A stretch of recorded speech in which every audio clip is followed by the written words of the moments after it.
The letter had described her as quiet, capable, and God-fearing. It had listed her age as 24, her hair as brown, her hands as accustomed to hard work. It had mentioned that she could cook, that she could sew, that she had grown up on a farm in Tennessee and understood what frontier life required of a woman. What the letter had not mentioned, what no letter ever could have mentioned, was the thing she carried with her on that train west. Not in her trunk, not sewn into the hem of her dress, but inside her, in the space behind her ribs where a secret lives when it has nowhere else to go. Her name was Clara Weston. Or that is what the letter had said. The town of Burnt Ridge, Colorado, was the kind of place that looked different depending on which direction you came from. From the east, where the train arrived, it had the appearance of progress. A general store with a new front porch, a church with a painted door, a hotel that had been a boarding house the previous year and would be something else again by the following spring. From the west, where the mountains came down hard and gray in November, it looked like what it was. A settlement that had survived longer than most but was still holding its breath. Clara arrived on the afternoon train on the 4th of November, 1882. She stepped onto the platform with a single trunk, a traveling coat that had been pressed the night before in a hotel in Denver, and the particular expression of a woman who had spent 12 hours rehearsing how to look like someone she was not. The man waiting at the edge of the platform was Thomas Aldred. He was taller than she had expected from the description in the letter. Broad across the shoulders, with the kind of face that had been weathered into something permanent by years of outdoor work.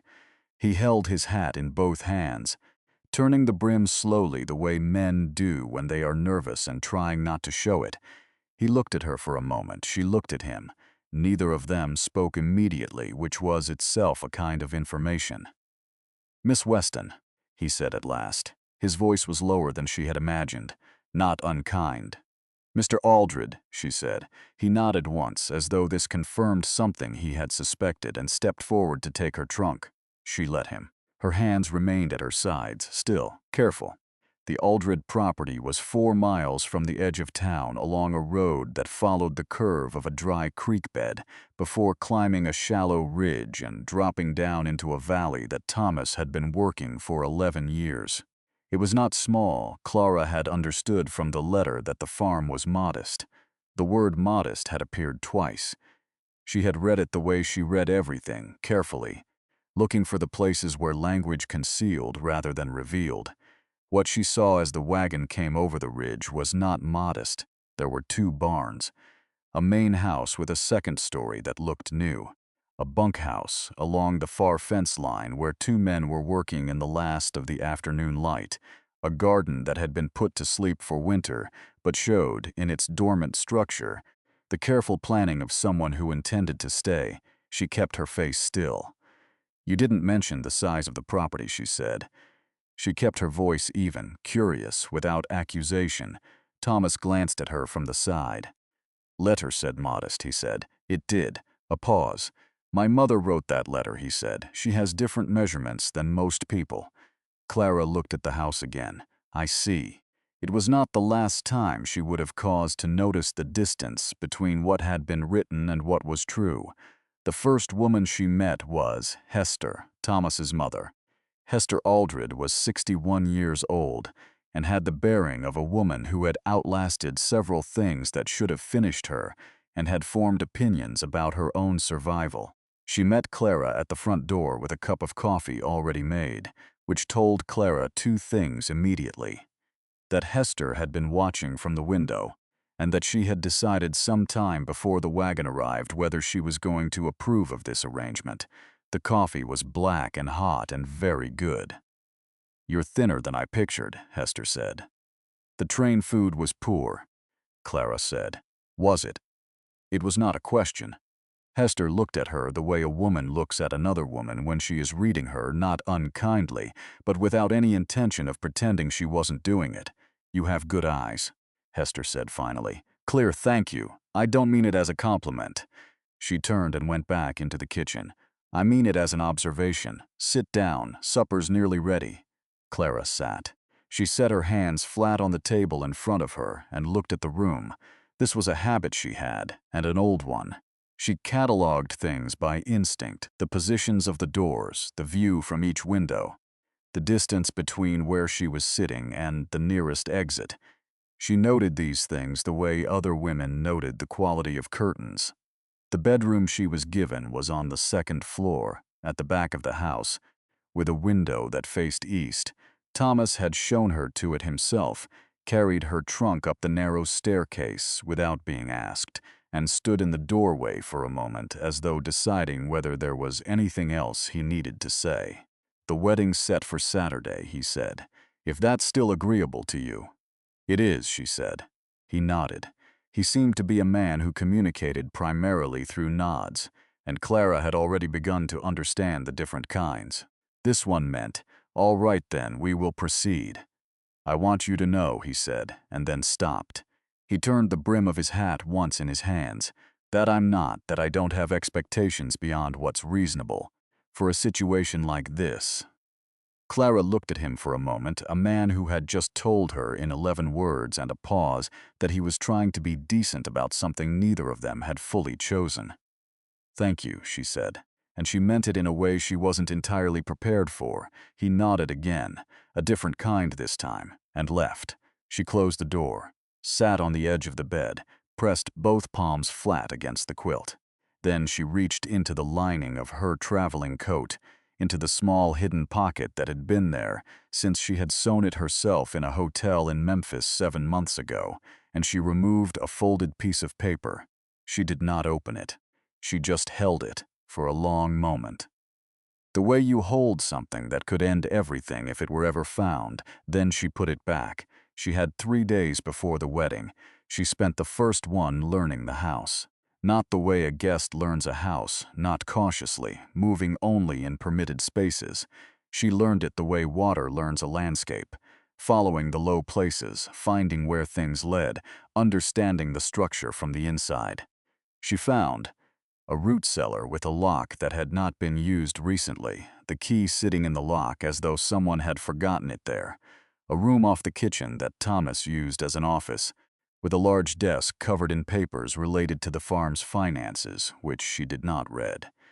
A second staircase at the back of the house, narrow, used by the household staff in houses where that was customary, though here it appeared to be used simply as a shortcut between the kitchen and the upper rooms. She found all the ways in, all the ways out. This was not unusual for her. It was simply how she had survived. On the second day, a man came to the farm that Clara did not recognize, and Thomas's whole body changed when he saw him. It was a small change, the kind most people would not notice.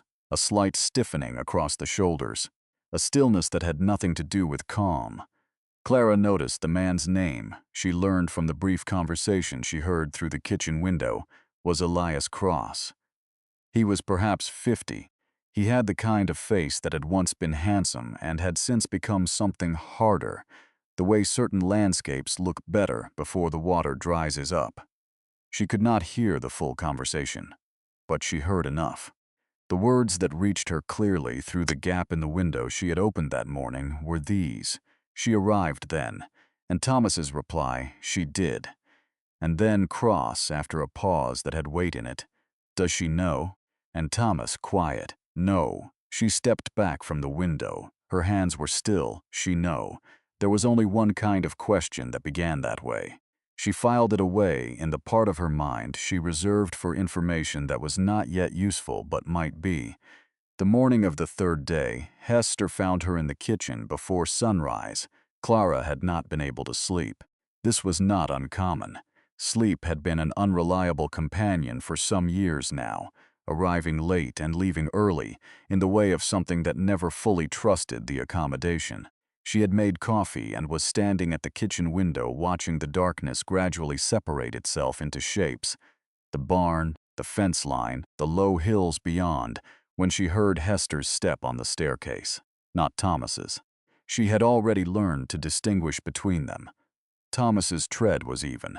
Hester's had a slight hesitation on the fourth step, an old injury she had mentioned once without offering details. Hester sat down at the kitchen table and accepted the cup Clara had already poured.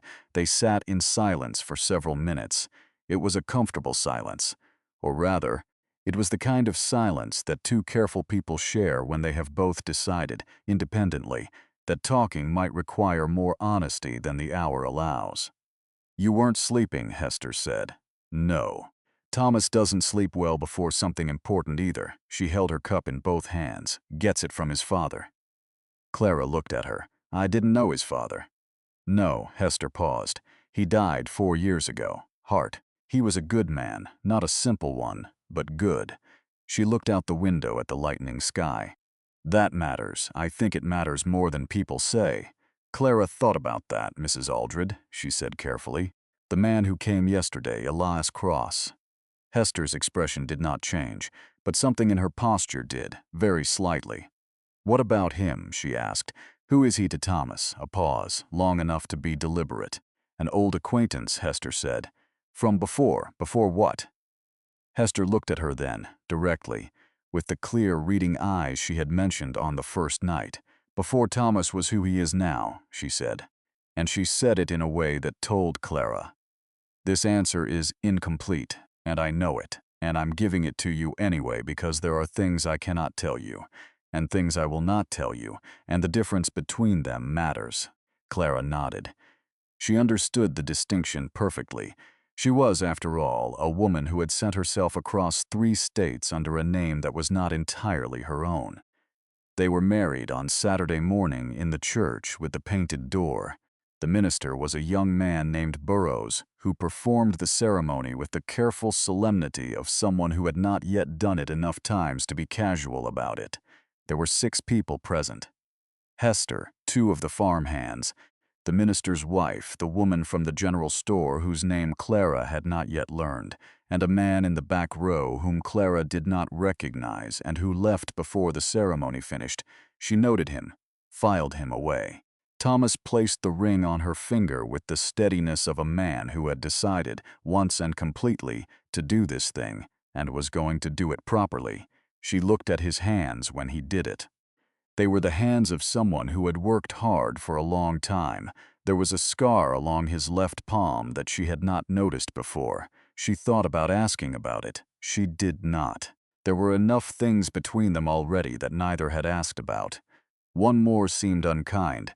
The first weeks settled into a pattern that Clara had not expected. She had expected distance, formality, the careful management of 2 strangers sharing a house and trying not to collide. What she found instead was something quieter and more complicated. Thomas was a man who existed in his work the way some people exist in music. Not obsessively, but naturally, as though it were the medium through which he understood himself.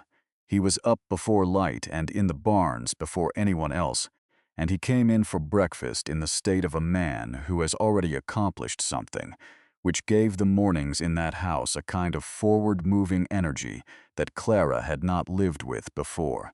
She found herself adapting to it. She found herself, more than once, standing at the kitchen window at the hour before dawn, watching for the light to come on in the barn. This was new.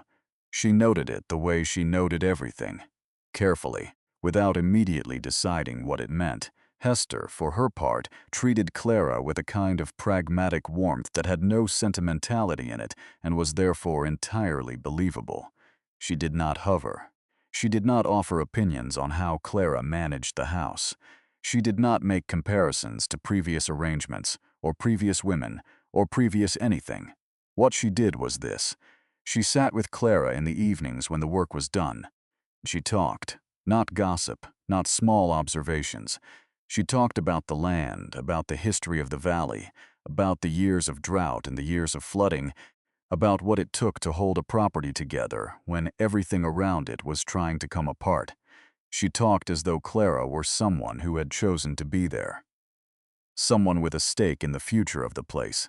Clara, who had not lived anywhere for more than 8 months in 3 years, found this unexpectedly affecting. She listened to all of it, carefully, the way a person listens when they are beginning, despite themselves, to care about the outcome. It was on the 16th day that she found the box. She had not been looking for it. She had been searching for a spare lantern in the back of the storage room off the kitchen when her hand, moving along the high shelf in the dark, found the edge of something that should not have been there, a tin box. Locked. She put it back exactly as she had found it and went to light the lantern from the fireplace in the front room. But she thought about it for the rest of the day, a locked box in a house where every other lock was either unnecessary or forgotten, in a place where a person had hidden it above the sightline, in a home where there were things. She was beginning to understand that the left hand did not tell the right. She thought about the question Elias Cross had asked. She know, and she thought about her own paper, folded in the lining of her coat. Two people in a house, she thought, both of them holding things carefully behind their ribs. The question was not whether there were secrets here. The question was whether the secrets were the kind that ended things, or the kind that explained them. November passed. December came in cold and clear, the kind of cold that has no wind in it and sits still over everything like a held breath. Thomas did not ask her about herself. She had come to understand, not indifference. It was courtesy. He had decided at some point she had not observed directly that she was a person who would offer things when she was ready to offer them, and that pressing was not the kind of man he wanted to be. She appreciated this more than she could have told him. She had been pressed before.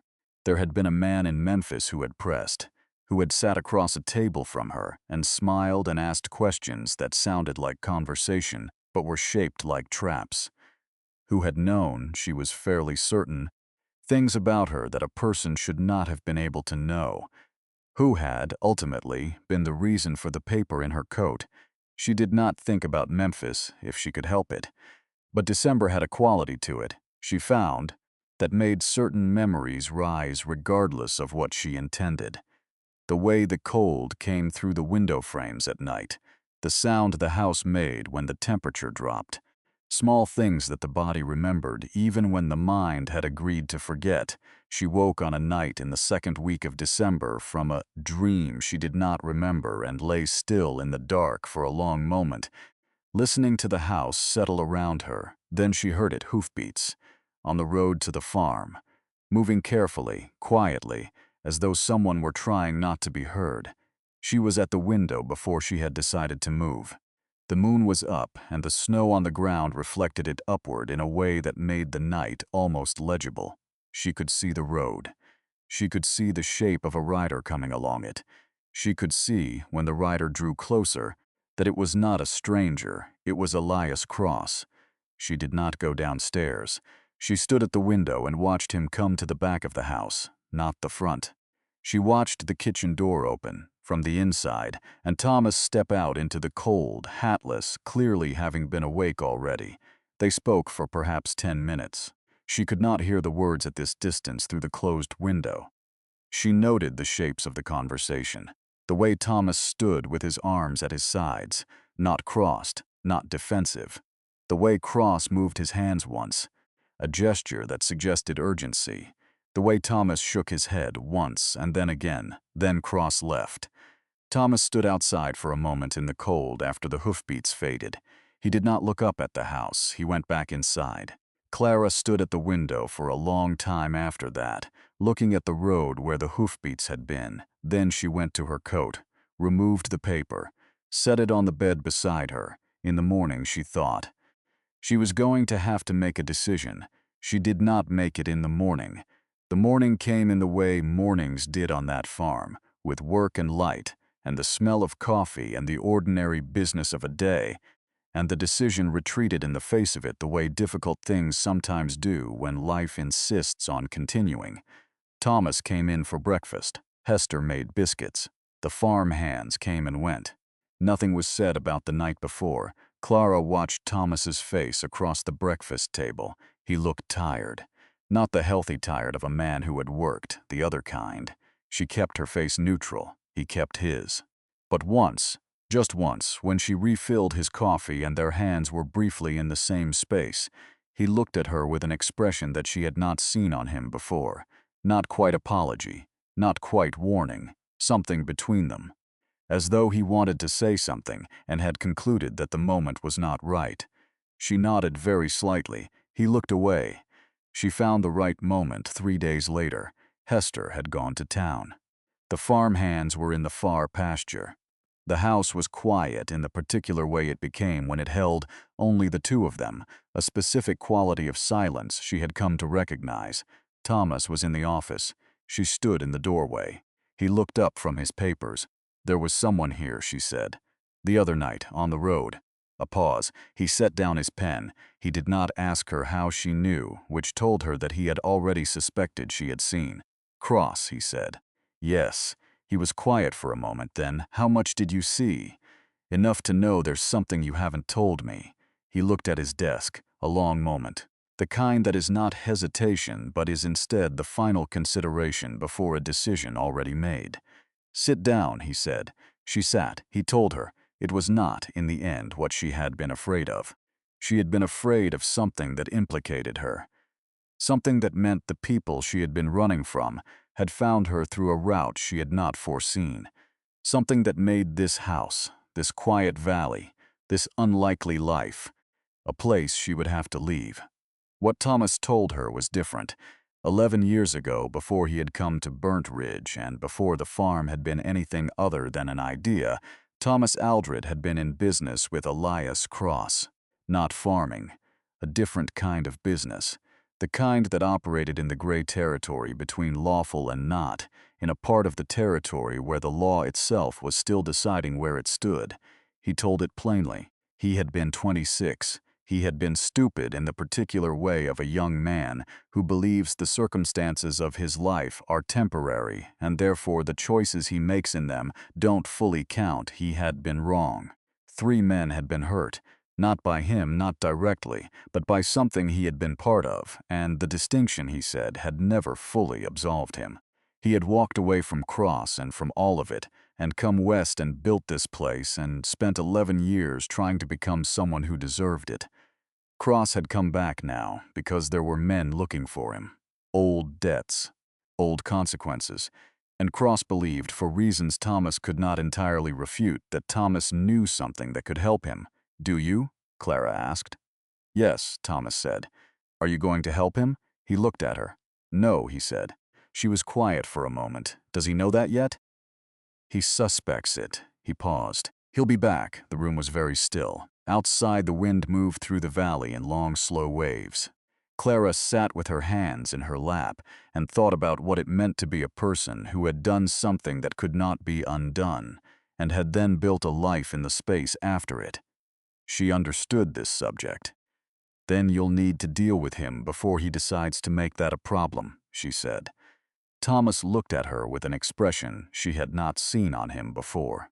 The look of a man who had been alone with something for a long time and had just, unexpectedly, found that he was not. "I know," he said. She told him that same evening. She had gone back and forth about it all afternoon, through the preparation of supper, through the meal, through the dishes. She had turned it over the way she turned everything, looking at it from every angle, trying to find the version of it that justified saying nothing. She could not find it.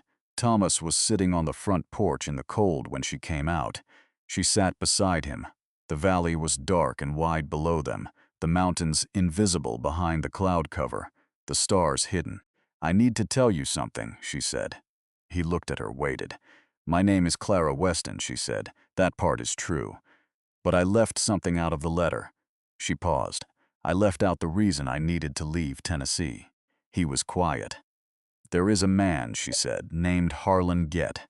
He's a lawyer in Memphis. He has been a lawyer, and before that he was other things." She kept her voice even. "He married my cousin 3 years ago. She died the following winter. It was said to be illness." She paused. "I don't believe it was." Thomas said nothing. He was listening the way he listened to everything, fully, without interruption. "I found something after she died," Clara said. "A document, letters, correspondence that suggested certain things about the circumstances of her death, about other deaths before hers." She looked at her hands. "I made copies. I gave them to a man I thought I could trust." He told Get instead of the authorities. Get knows you have the copies, Thomas said. It was not a question. Yes.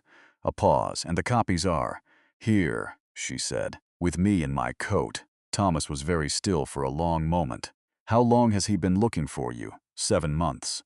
The porch was cold. She could see her breath. He has connections in 3 states, she said. He's not a man who stops. Thomas turned to look at her then, fully, in the particular way he had of looking at things when he intended to understand them completely. She met his eyes. You brought this here, he said, not with anger, with a precision that was almost worse. Yes, she said. I didn't know where else to go. Another long silence. Below them the creek made a sound in the cold. And if he finds you here, Thomas said, it becomes my problem as well, yes. He looked away, out at the dark valley. You should have told me before Saturday, he said, I know. He was quiet for a long time. She did not rush him. She had said what she needed to say. What came after it was his to decide. How far behind you is he? Thomas asked. She felt something shift. Not relief, not yet, but the first sign of it. I don't know, she said honestly. When I left Denver, I thought I had time, but I don't know how much. He nodded, stood, his hands on the porch railing, looking out at his land. Then we have some things to do, he said. The we of it landed differently than she expected. She had prepared herself for the other possible responses. Anger, justifiably. Distance. The cold practicality of a man who had been deceived and needed to manage the consequences. What she had not prepared for was this. A man who heard the full truth of a situation she had put him in without his knowledge and responded. After a long silence with we, she stood, came to the railing beside him. You don't have to, she began. I know, he said. He glanced at her, but you're my wife. And there are men in this world who use the law like a weapon on people who don't deserve it. His voice was even, not performed, just stated. I know what that looks like. She thought of what he had told her earlier that day. She thought of 11 years spent building something decent in the place of something that hadn't been. I have a contact in Denver, she said. A woman. She was a clerk in the federal office there. She knows who to bring the documents to if we can get them to her safely. Thomas turned to look at her. You've been planning this, he said. I've been surviving, she said. There's a difference. Something moved across his face. Not quite a smile, but the place a smile comes from when the circumstances don't quite allow for the thing itself. All right, he said. Tell me everything. They sat on that cold porch for 2 hours. By the end of it, they had a plan, not a perfect one. Plans made in the dark rarely were, but a working one, the kind that could be adjusted as the situation required, built on what they had between them, which was more than either of them had entirely accounted for. Hester found them still there when she came out to tell them the fire inside was getting low. She looked at Clara. She looked at Thomas. She looked at the expressions on both of their faces. Well, she said, and went back inside. The man Harlan Getz sent arrived in Burnt Ridge on a Thursday morning. 2 weeks later, he came in on the stage, which Clara observed from the window of the general store where she was purchasing flour. He was younger than she expected, mid-30s perhaps, with the careful appearance of a man who wanted to look like something other than what he was. She recognized him anyway. She had spent 7 months learning to recognize men who were looking for her. She left the flour. She walked, without hurrying, to the hotel where Thomas was meeting with the man who handled the legal business of the local county. Thomas looked up when she came through the door. He read her face in the way he had learned to read it over the past weeks, quickly, accurately, with the minimum of words necessary. He said something quietly to the man across the table, who nodded and gathered his papers. How long ago? Thomas said.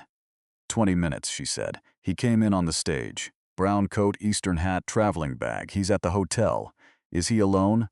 I only saw one. Thomas stood. I need to send a wire to Denver, he said. He looked at her. Go back to the farm. Take the east road, not the main road. What are you going to do? What I said I would, he said. Deal with it. She looked at him for a moment. This man she had known for 6 weeks. This man who had heard the full weight of what she was carrying and had not set it down. "Be careful," she said. He put on his hat. "You too," he said. What happened in the 3 days that followed? Clara would piece together, mostly from Thomas's account of it, which he gave her in the kitchen on the evening of the 4th day, sitting across the table from her with a cup of coffee going cold in front of him.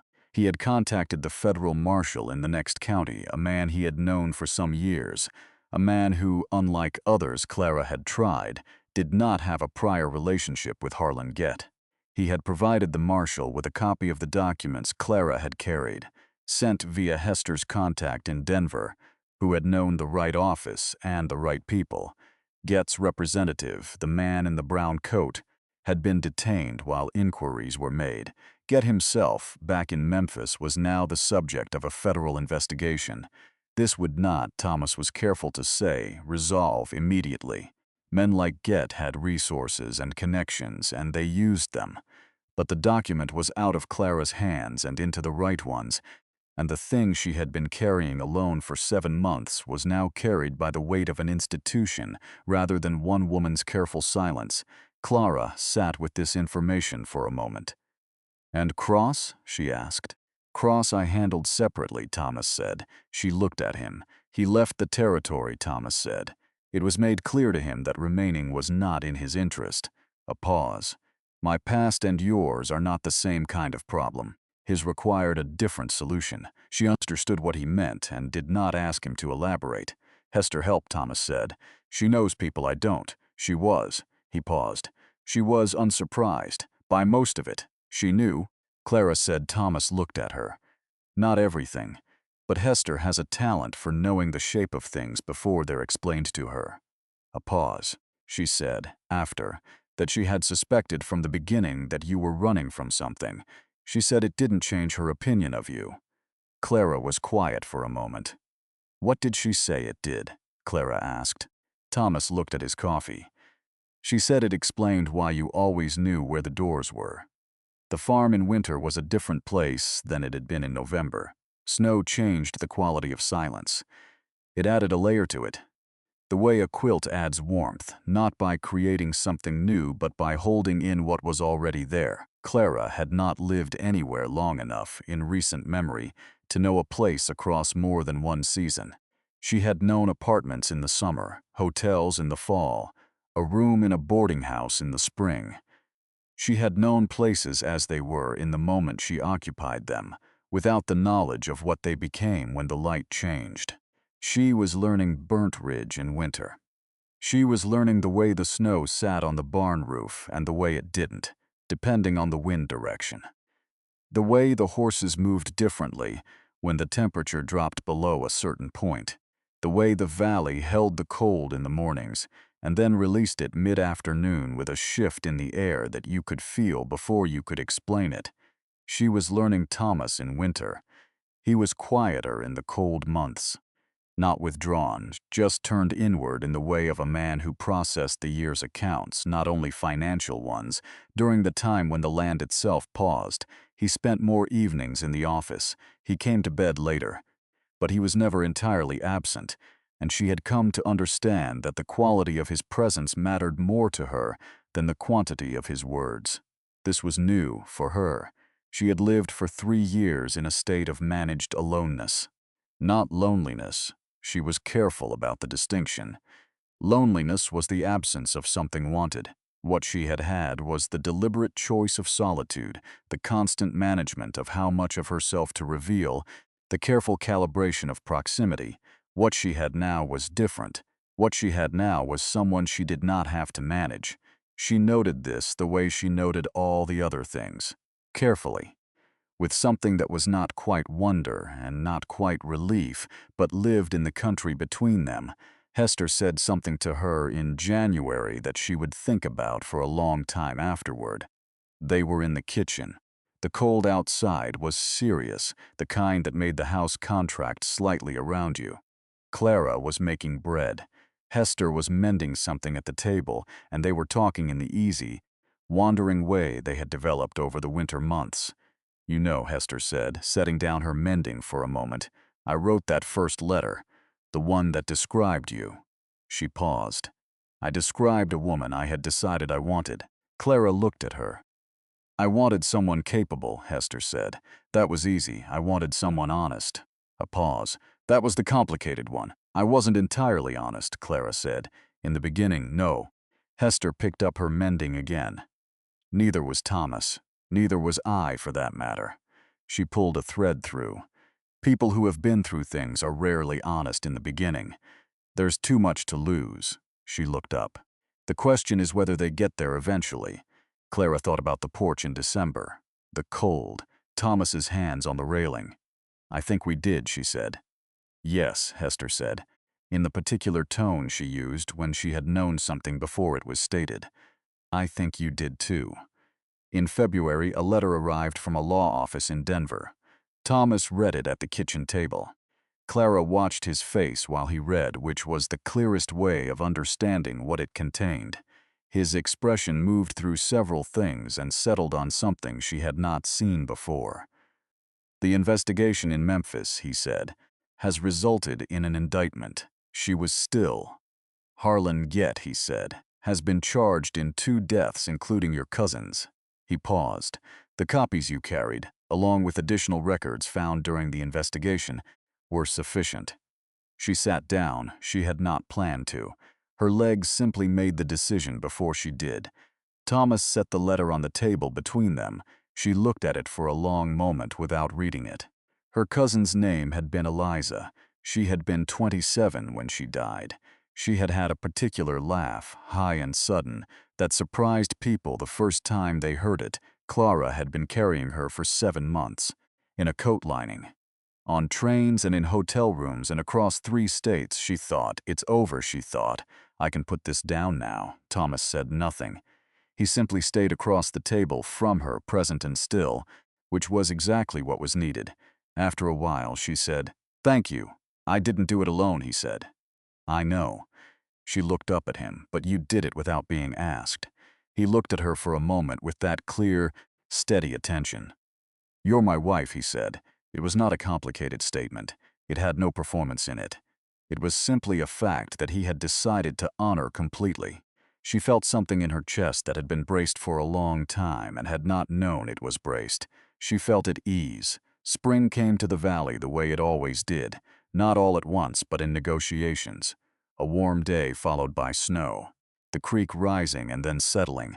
The horses restless and then suddenly calm. The land making its argument for continuing and, as it always had, winning. Clara was in the garden when Thomas came out one afternoon in March, when the mud had begun to dry at the edges and the first serious warmth was arriving. He stood watching her work for a moment. "You're putting in more than we'll use," he said. She looked up from where she was turning soil. "I'm putting in what we'll need," she said. He looked at what she had laid out, at the extent of it. "That's optimistic," he said. "Yes," she said, and went back to work. He was quiet for a moment. Then he came and crouched down beside her and picked up the other trowel from where she had set it and began to work beside her in the turned earth. They worked in silence for a while. "I was thinking," he said, after a time, "about building another room, off the back of the house." She kept working. "What kind of room?" "The kind," he said carefully, "that has a use we haven't needed yet but might." She was still for a moment, then she looked at him. He was looking at the soil. "Thomas," she said. He looked up. She looked at him for a long moment. At the careful, honest, complicated face of a man who had built something decent and was asking her, without quite saying it, whether she would stay. She already was staying. She had decided that some time ago, in a way that had nothing to do with legal documents or closed doors or the absence of a better option. She had decided it in a kitchen at dawn, with coffee and a woman who saw clearly. She had decided it on a cold porch with her hands flat on the railing and a man who said we. "All right," she said. He nodded. He went back to work, below them. The valley was waking up from its long winter. Green coming up through the brown. The creek running fast and clean over the rocks. Everything moving in the direction of what it was trying to become. The garden would be larger than they needed for just 2 people. That, Clara thought, was entirely the point. By the following December, the room off the back of the house was finished. Thomas had built it himself, mostly, with help from the farm hands on the heavy days. He had been particular about the window which faced east, which let in the morning light first, which Clara had mentioned once in passing as the kind of window she had always wanted, and had assumed, without intending to, that he had remembered. He had. In the room there was a cradle, also built by Thomas, from the cottonwood timber that had come down in the creek flooding that spring.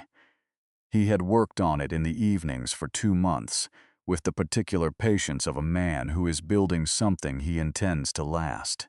Hester had made the quilt. She had made it in the winter colors she said she preferred, blue and white, and the particular shade of gray that the mountains were in early morning.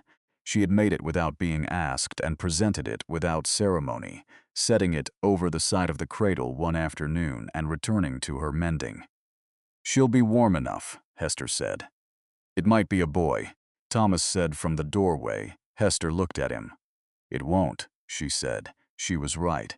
The girl had Thomas's eyes and Clara's habit of watching everything with a stillness that suggested she was cataloging it. She had, in addition, Hester's expression when she was displeased, which manifested early and without subtlety, and which Hester found deeply satisfying. She was named Eliza. Clara had not explained why, and Thomas had not asked. He had simply said, "That's a good name," and it was. And it held in it everything she had carried for so long, and the carrying was over now, and the name was what remained.